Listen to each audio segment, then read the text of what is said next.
నేను పని చేస్తున్నానా, ఖాళీగా ఉన్నానా, తిరుగుతున్నానా సంబంధం లేదు. నా రోజు అట్లాగే ఉంటది. So that is something we do. దానికి ఒక ఫీస్ట్ అన్న పేరు పెట్టి I started my journey in 2014 resigning Oracle.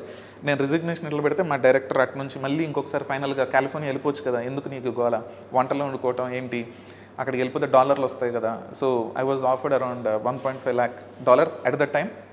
మా నాన్న ఇప్పటికీ లెక్కలు వేసుకునేవాళ్ళు, మొన్న లాస్ట్ అప్పటికీ లెక్కలు వేసుకునేవాళ్ళు, అరే వడ్డీ ఎంత వచ్చేది, మనకి డబ్బులు ఎన్ని వచ్చేవి, నువ్వేం చేస్తున్నావు అండ్ ఇవన్నీ. But that is something I believed. అక్కడ నుంచి నా ఆంటర్‌ప్రెన్యూర్ జర్నీ స్టార్ట్ అయింది. That is where my journey started.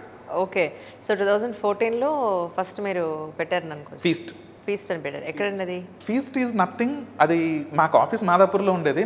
ఇదేంటంటే నా పిచ్ చూసి నా కింద ఒక ఫ్రెషర్ ఉండేవాడు, చైతన్య అని. అన్న ఇది అంటే మేము అందరం కలిసి చేసాం డిన్నర్స్ అన్ని. ఆడికి ఎక్కడో నాకంటే ఎక్కువ కనెక్ట్ అయిపోయి ఆడి ముందు రిజైన్ చేసేసాడు.